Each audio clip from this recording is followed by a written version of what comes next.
Hello and welcome to the Real Men of Real Estate radio show. I'm your host, Patrick Franz, the Note Mentor. And every time on my show, I'm going to bring super awesome guest speakers on because I want people to get a super well-rounded education when it comes to note investing and financial intelligence as a whole. So you're going to want to listen in the second Sunday of every single month, right here live at 1 p.m. Pacific time, KCAA Radio. And you can go to kcaaradio.com and click listen live the second Sunday of every month to listen to my show about note investing and financial intelligence. And, just to remind everybody who's listening, this is not legal advice. This is not investment advice. This is opinions from myself and my guests about our lives and what we've done and certain things we've learned. And we want to pass on to you, the listeners, so that you may be able to better your life in some way or another. So always, before doing any type of investing or following anyone's advice or opinions, check out some legal counsel and make sure you're getting the proper legal advice, because investing can be risky. We all know that. So you want to protect yourself the right way. But hey, so folks, today, awesome show coming right up. It's Hannah Kessler is my guest, the money multiplier. And what we're going to talk about today, guys, is a little offbeat, a little side note to note investing. Not exactly talking about note investing today. A combination a little bit here of how somebody can really become their own bank by using whole life insurance, using this as your own bank while you're alive. You can use it to pay down debts. You can use it to invest. You can use it to do all sorts of different things, but also to be able to pass along and protect wealth for family generations to come. So you're not going to want to go anywhere. You're going to want to listen in today because you're going to get some wild nuggets. And I know folks who've listened to me, you know that I like to talk, and you know that it's fun to listen to me, and I like to have a good old time and be entertaining, but I've never had a guest on probably that can top that. And you're in for some good stuff today because Hannah Kessler loves to talk like me. And she's very good at helping people understand the beauty of utilizing whole life insurance policies to better their lives and their families' lives by becoming your own bank. Can you imagine not having to use a bank ever again? That would be kind of cool. Like, you don't have to use an actual commercial bank to go and borrow money to buy a house, to go and borrow money to have student debt, to go get married somewhere, to buy a new car. Can you imagine having your own bank and what that would look like? That's what you're going to learn today from Hannah Kessler, my guest. And so, Hannah, thank you so much for coming on the show. And you are welcome to pop in, introduce yourself to the listeners, and let us know a little bit about your story and how did Hannah Kessler, right, get into this amazing process of helping people understand how to become their own bank. Yeah, no, thank you, Patrick. Thanks for having me today. And hello, happy Sunday, everybody. I'm very, very excited to be here because this is all that I do. I mean, one of my passions is just sharing to folks about how money really works. And so how I personally finance everything throughout my life. I don't keep money down at the central banks. I keep money inside of my privatized bank, i.e., what's called my whole life policy, designed for what's called the infinite banking concept. So before we get into it, I just want to share a resource with all the listeners here. All of the information that I teach and I cover comes from a black book, Becoming Your Own Banker. So for all the folks out there, go read that book, go do your research on this stuff, because all the information comes directly from there. But yeah, no, so my name's Hannah. I live down here in Florida, so Daytona Beach, Florida. And actually, it's my pops and I. So Brent Kessler is his name. Dad and I, we travel all across the country. Just yesterday, I was in Denver, Colorado teaching. And we go and we just share with folks, hey, this is how money actually works. And so just a little bit of background about us, because to be honest with you, we were not in this whole world whatsoever. Dad is actually a chiropractor, all right? And so it was actually, dad was at a chiropractic event and he was sitting in the audience. This was back in 2006 now. All right. So 2006, dad was out there sitting in the audience and somebody was up on stage teaching on this concept. And, he shared the resource of that black book, Becoming Your Own Banker by R. Nelson Nash. And dad just thought to himself, he goes, man, this stuff looks really, really good, but it just kind of looks too good to be true. There's no way that you can do that, right? So what dad did is he went back home. He had his clinics in the Kansas City area. So that's where we're originally from, now live here in Florida. And he just went back to his normal day of living, right? So dad went back and went to the office, was treating the patients. Sun went up, sun went down, right?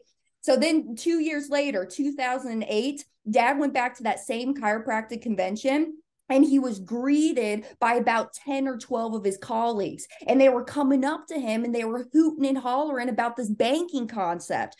Brent, isn't this concept so cool? I'm able to keep the money in the family. I'm able to pay for the salaries of my employees. I can finance the equipment in my office. I can pay the rent for the building or the mortgage for the building of where my practice is at. And I'm all keeping that money. I'm able to go out, buy the adjustment table, but then now I have this system in place where I can get all of the money back for that purchase that I just spent. And so it was back in 2008. Dad said, all right, well, maybe one or two of them are lying to me, but there's no way 10 or 12 of these folks are lying to me. So that's when my family really got introduced to this whole concept, was 2008. And just fast forward, I'll share later on with how you can go back and watch Brent's full background. But at that time, dad was in almost $1 million of debt. And by implementing this concept in this process, he was able to pay that debt off in 39 months, 3 years, 3 months. He didn't work any harder. He didn't change his cash flow, take any additional risk or lose control. He just changed where the money was going first. And to be honest with you, I think that's our biggest misconception here, just in the American education about economy, is that we are not taught how money works. And we are plugged in from day one to be consumers of the central bank, in that dictatorship of the banks, the Federal Reserve System, and the government. So now that I know this stuff, I'm just going to play the game right along there with the elite and the wealthy individuals. And I love it. I love it. Just, guys, because listeners out there, it's like, if you don't know, you don't know. And that's okay. That's fair enough. We're not taught financial intelligence in school. I mean, like you said, we're taught to be workers. Okay. We're taught to be workers, not taught to be financially astute and wealthy and pass wealth to our families. They've tried to kind of hide those truths, even though most of the elite and wealthy families utilize these tactics that we're talking about. But it's amazing to break this up a little bit, but I just want the audience to understand something, right? If you don't know, you don't know. Well, Hannah Kessler knows because her dad took a hold of it and then passed it to his family. The daughter took a hold of it. But let me ask you, this is crazy. And I want people to understand this, right? How old were you in 2008, Hannah? Oh man, I was a young buck. I want to say I think I was 8 years old. I was 8 years old. Yep, if I do the math right. I almost was going to say, she was only in high school, but folks, she was like 8 or 9 years old, right? 8 or 9 years old when her pops was learning about this technique, and he was able to teach it to his daughter, who's now taken off with it and really understands how to help people. And she's so young. And so listeners out there, goodness gracious, if you are, listening to this show, even though it's AM talk radio, and I probably don't think you might be if you're young, but I mean, I don't care, guys. If you're 18, 25, 35, 55, 70 years old, if you finally get what we're talking about in today's show, once we're done, and you really grab a hold of what this can do for you and your family, it is never too late, and you're never too young. It's all about knowing this information and putting it to use, right? But I'm assuming that people are still kind of confused what the heck we're talking about. And people know about life insurance, Hannah, and I always know that people say, well, I know about life insurance. You dump a bunch of money into it your whole life so that when you die, your family's good.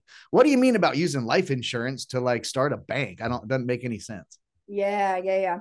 So Nelson Nash has always taught us, he says that there's two businesses that you want to be in your life. The first one is the one that you're passionate about, right? Gets you up out of bed every day, supports the family, supports your livelihood.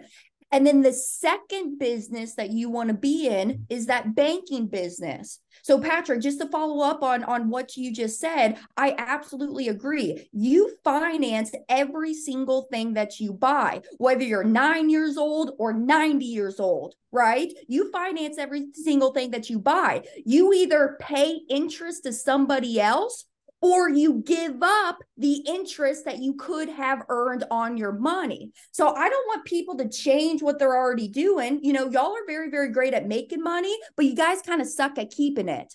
So all I'm doing with these whole life policies, okay? So these whole life policies, they're being designed specifically for high cash value banking purposes. So it's designed specifically for this concept. And another thing too, you want to work with a mutually owned company, not a stock company, not a stock insurance company, because a mutually owned company, you, the policy owner, you share in all the benefits and the dividends of being a mutually owned partner with that company, right? So all I'm doing is I'm just designing this whole life policy. I'm overfunding it to get that immediate, my definition of immediately is within 30 days, to have my immediate cash value in there that I can take out and start using. And so all I'm doing is I'm just funneling my money through the policy first. And here's the big why. Okay, I'll kind of get into it. Mm-hmm.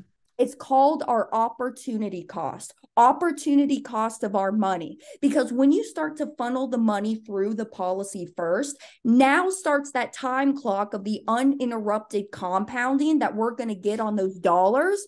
And then I'll go in there and I'll leverage the policy. I'll take the dollars or that equity out of it. And then I will go buy my investments. I'll go pay my tax bill, go put the down payment on the house. Literally whatever you want to use the money for, you can go use it within that banking system if you got the cash in there. So folks, I mean, we're going to get into this a little bit more after this commercial break, but we're going to come back in just a few minutes. I know you're not going to go anywhere because look, we're going to get right into this. How is this different, right? How are we able to fund a life insurance policy and have the money grow inside that life insurance policy perpetually while we take money back out, tangible cash, and then we can go and invest that or pay for our credit card debts or buy a new car? And I know it's going to be confusing, but we're going to get right into it right after this break, folks. Don't go anywhere. We'll be right back.